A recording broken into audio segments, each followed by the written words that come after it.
guys, welcome back to my channel. Today we are spicing up the vegetables. This is one thing that I come across with clients all the time, and honestly just like people in general. Vegetables is always the hardest thing because number one, they're not usually palatable if you don't season them right or you don't roast them properly. They get soggy, they get like eh.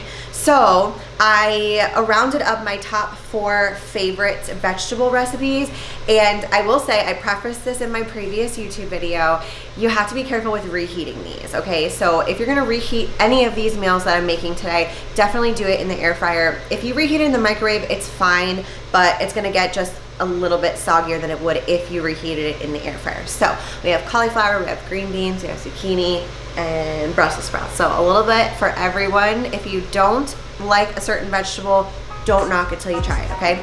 So without further ado, let's get on into the veggies.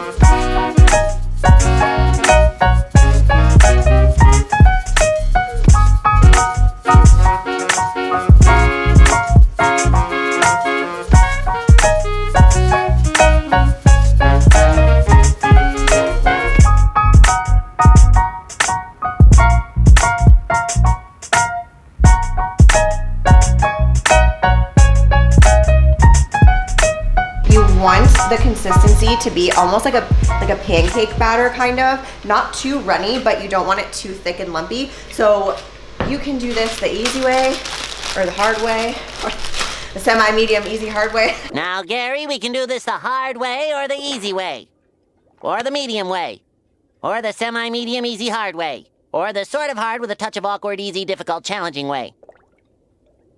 So that's how you want to play it, huh? I got these little bags of cauliflower florets.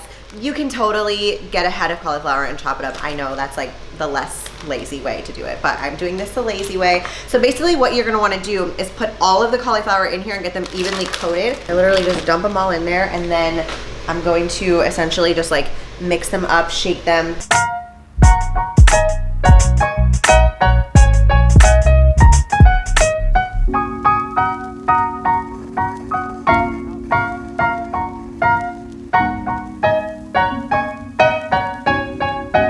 By the way, Matt's here.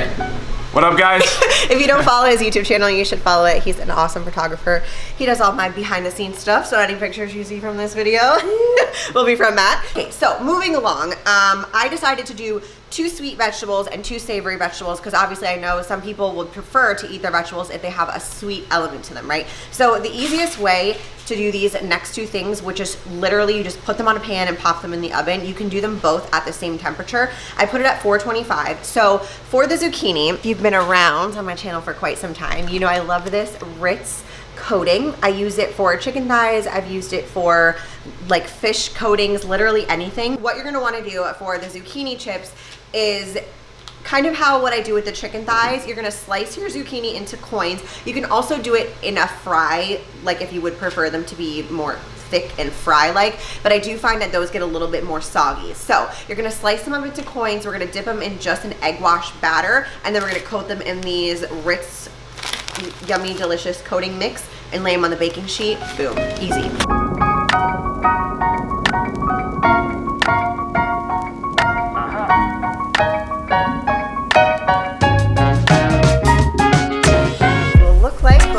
They're gonna go in the oven, and I have my oven on 425. These are gonna go for 20 minutes, and I'm gonna flip them halfway through. So that's why I wanted to put these in first so I could work on the other stuff.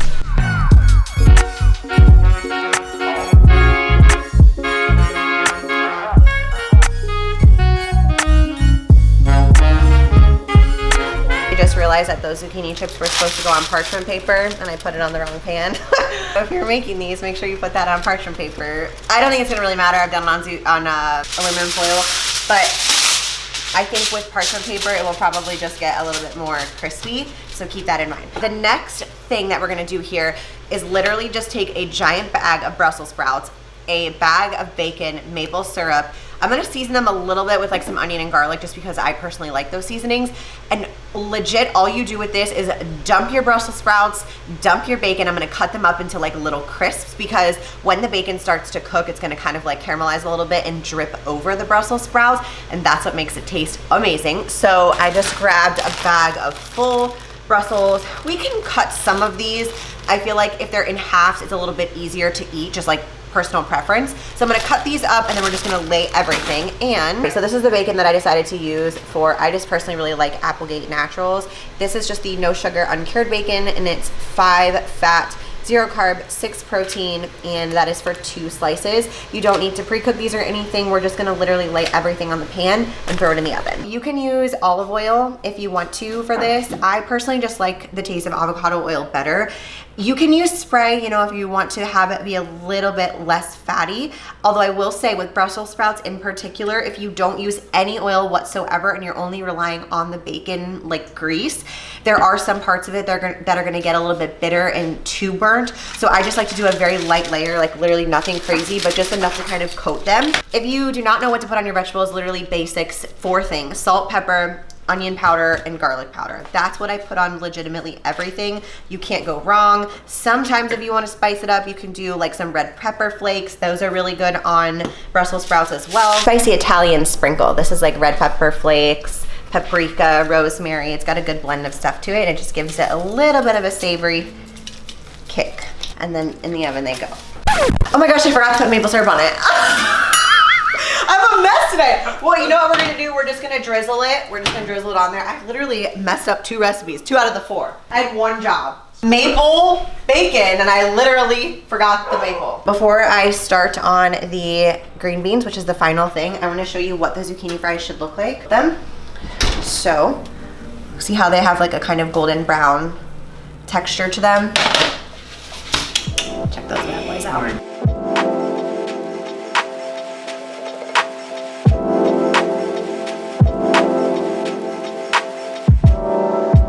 Before we do the green beans, which is the last thing, I just want to show you these bites. Look at these things. Look at that. Oh, we gotta give it. Let's get Matt to do a taste test. Here we go. Okay, I'm not a veggie person, but I promise you, this is amazing. What the heck? Why is this good? Right? Oh my gosh. Like, you get a little bit of the buffalo kick. I used mild buffalo sauce, so keep that in mind. I don't like very spicy, but not cooking the cauliflower before and just putting it in the air fryer raw gives it that little bit of crunch, so you actually have like a solid side. That is one that I will say you should reheat in the air fryer. All right, let's heat up this pan. All right, this is super easy.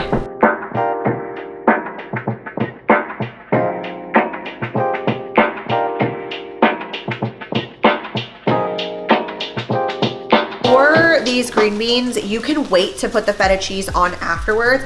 And I know this is a controversial thing, okay? People ask me this about the dairy situation all the time. Feta cheeses, goat cheeses, things of that nature that are not cow's milk, they have different protein enzymes in them which allow people to digest them differently and or better. So a lot of times you'll see people who are dairy free or lactose free, they're like, oh, well, I can eat feta cheese or goat cheese totally fine, and I'm one of those people. So low fat feta cheese in small amounts does not bother me. Goat cheese doesn't. The 99% lactose free protein from Driven does not bother me. I would never eat something consistently that bothers my stomach, okay? Just want to point that out there because people are like, why are you dairy free when you eat cheese? Well, it's different. It's different cheese. It's not the same. I like to personally add this feta cheese to the green beans when it's on the stove. I like that it melts. So that's what we're gonna do.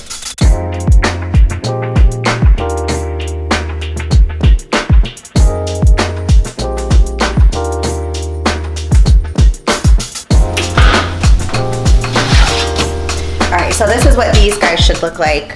Nice and brown and crispy. We're gonna let them cool off. Look at that. I'm gonna move the Brussels to the top shelf so they can get crispier. That's the last. Oh, that bacon, so fire. So first of all, let's take a little look up close here. Yeah, listen. Waiting for the Brussels sprouts to be done, but I did want to give an honorable mention, although this is not a vegetable, to my cilantro lime chicken thighs. I will leave the recipe in the description box. This is like, whenever I post these on Instagram, you see them in my vlogs, whatever, people always ask me for the recipe. And I'm gonna give you the quick rundown shortened version of this right now. In a gallon Ziploc bag, you just throw in your chicken thighs, lime juice, cilantro paste, garlic, salt and pepper, onion powder, garlic powder, the staples. But the key is light brown sugar. You put just a little bit in there, let it soak, sit overnight, pop it in the air fryer. I do it at 500 for 10 minutes, like 10 to 12, depending on how big your chicken thigh pieces are. Boom, done. Staple in this household. All right, now that it has makes, now it looks better. I was like, why is it not glossy? Look at that. See? Oh yeah.